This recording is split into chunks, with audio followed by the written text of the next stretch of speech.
Hola, ¿qué hay? Bueno, hoy vamos a seguir con el tema 2, que son los sistemas de riego, ¿no? Dentro de todos los sistemas de riego tenemos todos estos, digamos, apartados, los conceptos iniciales, el caudal, la presión, las pérdidas de carga, piezas, etcétera, etcétera. Todo esto lo tienen en el manual, ¿no? Todo esto lo pueden mirar en el manual. Lo primero que vamos a ver, sobre todo, es los conceptos iniciales, ¿no? Bueno, entre los conceptos iniciales vamos a ver sobre todo un poco las necesidades de agua, ¿no? Eh, digamos que a veces las necesidades de agua de riego parece siempre que nos siguen pues unos patrones que nos van a indicar pues lo que nos dice la casa comercial, el vivero que vende la planta, ¿no? O unos valores que vienen en tablas y que nos han indicado, pero nosotros, ¿no? Una vez que terminemos digamos, este curso, deberemos tener también un poco, pues nosotros poder sacar nuestras propias conclusiones o nuestra forma de utilizar el riego, ¿no? ¿Mm? Sobre todo lo que pone aquí, ¿no? Es aprender el porqué de esas necesidades y la forma que elegimos para regar, cuándo regar, ¿no? Y todo esto, ¿por qué viene determinado? Pues normalmente por las necesidades que tiene la propia planta, ¿eh? Del riego y del agua, ¿no? En nuestro caso, la práctica y la teoría, ¿no? Siempre van un poco de la mano, ¿no? Conforme se trabaja más con el riego, más conocimiento se tiene de todo lo que esto engloba, ¿no? Todo lo que engloba el riego en sí. Eh, Vamos a tener en cuenta algunos aspectos, ¿no? Un primer conjunto de observaciones muy sencillas y prácticas, ¿no? Que vamos a emplear para ello. Esto va a ser la base para calcular la dosis de agua que se debe aplicar. Eh, ¿Qué vamos a tener en cuenta primero? Pues lo primero que tenemos que tener en cuenta es la zona, ¿no? Lo que hablamos en los capítulos anteriores. Siempre la latitud es muy importante. ¿Mm? Siempre la zona hay que tener en cuenta lo que ya habíamos hablado, las horas de luz, la transpiración, todo ese tipo. Siempre la zona es muy importante. El tipo de terreno, también lo hemos visto muchas veces. Siempre el tipo de terreno no es lo mismo un suelo arcilloso que uno arenoso, que uno limoso.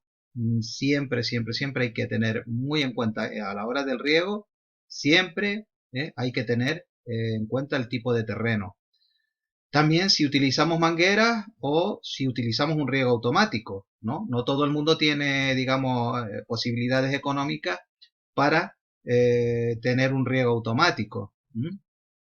Digamos que conociendo la superficie de nuestra parcela, pues más o menos sabremos la cantidad de agua que vamos a emplear en un riego, ¿no? También tenemos que tener en cuenta, en el caso, por ejemplo, de que utilicemos mangueras, pues la estación del año, las condiciones, las necesidades, ¿no? Todo esto. Y las frecuencias, por supuesto, las frecuencias de riego. En el caso de que tengamos un riego automático, ¿no? Siempre, siempre, siempre el primer coste de la instalación, ¿no? Va a ser bastante más caro, ¿no? Y el requerimiento también del mantenimiento posterior. Pero siempre la gran ventaja es que vamos a tener una mejor distribución del caudal de agua a aportar, ¿no? Y del ajuste de las necesidades de la planta. Siempre vamos, digamos, a tener una mejor gestión del agua, ¿no? Dentro de las explotaciones. A ver, tenemos que hablar también de un caso de que todo el agua que entra en el suelo no se va a retener, ¿no? Ni la va a aprovechar la planta. Parte la perdemos también por filtraciones profundas, acuérdense, filtraciones o por escorrentías, que también hablamos de ello, ¿no? Si tenemos un suelo en nuestro huerto que no tiene ni pérdidas por escorrentía o por filtraciones, nuestras necesidades de las plantas solo dependerían de lo que siempre hemos hablado, de la evapotranspiración. Esto es muy, muy, muy extraño, ¿no? No se suele dar en la vida real, vamos, en la realidad, ¿no? Siempre vamos a tener pérdidas por escorrentía, por filtración profunda y por otros factores que ya veremos ahora más adelante, ¿no? De una forma simple, lo que estamos hablando, pues tendríamos, digamos, una pequeña digamos que fórmula, ¿no?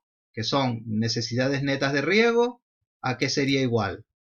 A la evapotranspiración, lo que perdemos en evaporaciones y en transpiración, menos la lluvia, menos lo que nosotros podemos aportar.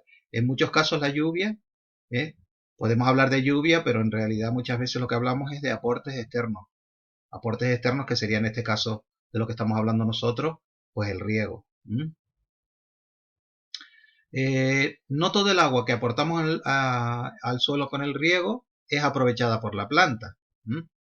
Siempre lo que hablamos, podemos perder algo por escorrentía o por filtración profunda.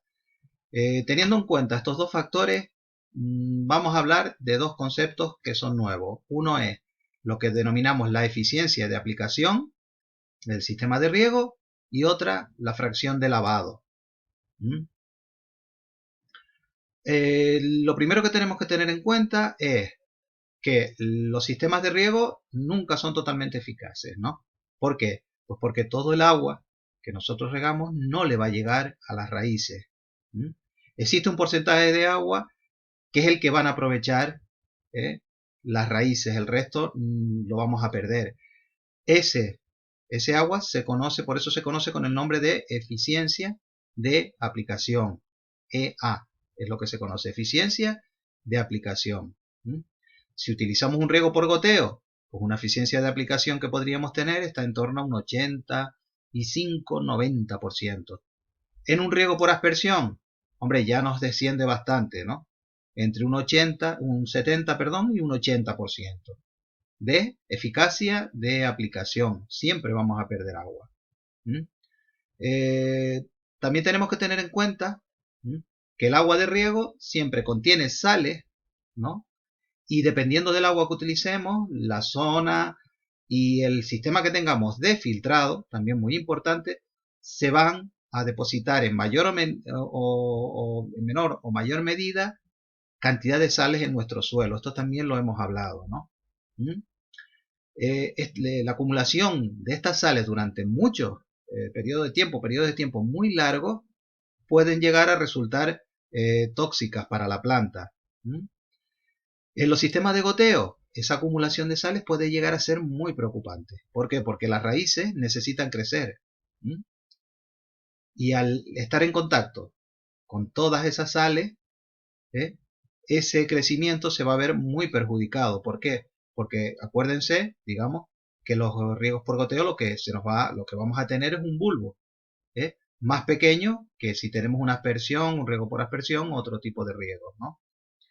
¿Qué es lo que intentamos conseguir? Pues alejar esas sales lo máximo posible del sistema de las raíces. ¿Cómo lo conseguimos? Pues muchas veces lo que hemos hablado. Bien, digamos que limpiando un poco el terreno. ¿Cómo lo hacemos? Aplicando mayor cantidad de agua de la necesaria, ¿no? Por la planta. A ese exceso que le damos, ¿cómo lo llamamos? Pues normalmente lo conocemos con el nombre de fracción de lavado.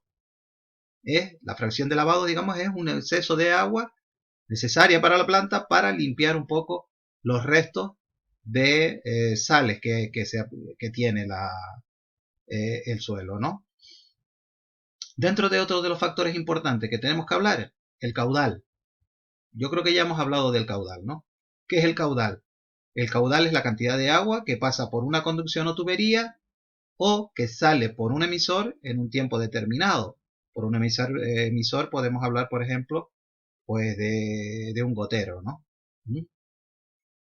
Las unidades más frecuentes que se utilizan para medir el caudal, pues tenemos litros por segundo, litros por minuto y también los metros cúbicos por hora. Esos son, digamos, las unidades que más se utilizan. El caudal es fundamental conocerlo. Siempre es, digamos, en la toma de riego, siempre es fundamental conocer el caudal. ¿Por qué? Porque de eso depende el número de emisores que podrán estar funcionando simultáneamente. Si dependiendo del caudal podemos poner tantos números, por ejemplo, de goteros, ¿no? Que emisores y goteros, vamos a hablar en este caso, serían lo mismo, ¿no? siempre es importante la medida del caudal. Otra cosa importante, la presión. La presión es importantísimo, ¿no? Para que el agua pueda hacer funcionar los emisores, ¿no? Y para que se aplique el agua deseada, es preciso que el agua circule con una determinada presión por las tuberías. La presión del agua que permite siempre pues superar la diferencia de altura a la que está situado el huerto, ¿no? Si este pues está ubicado a un nivel inferior, ¿no? Hacer funcionar correctamente los emisores. Siempre, siempre, para que funcionen bien los emisores, tenemos que tener una cierta presión. También es importante que tiene que vencer el rozamiento que se produce el paso del agua por las tuberías. También por, digamos, por todas las instalaciones, por las uniones, los codos, las T, ¿no? Lo que se denomina piezas especiales. Y también por otros elementos como son los controles de medida y de protección, las válvulas, los reguladores, ventosas, todo esto. Eso se llaman elementos singulares. Los elementos singulares son los aparatos de medida y de protección, válvulas, reguladores, ventosas, etc. Mientras que las piezas especiales pues son todas las uniones, los codos, las T, etc., ¿no? ¿Cómo se define la presión? Pues la presión se define como la fuerza ejercida sobre una superficie determinada. En el caso de una tubería, pues la presión sería la fuerza que ejerce el agua sobre las paredes de la tubería y los distintos elementos que componen el sistema. La presión en que se suele indicar, sobre todo se suele indicar en kilos, aunque las casas comerciales a veces indiquen en las características, pues a veces lo ponen en otras unidades cuando nos lo están definiendo, ¿no? Es importante también conocer la presión en distintos puntos de la instalación.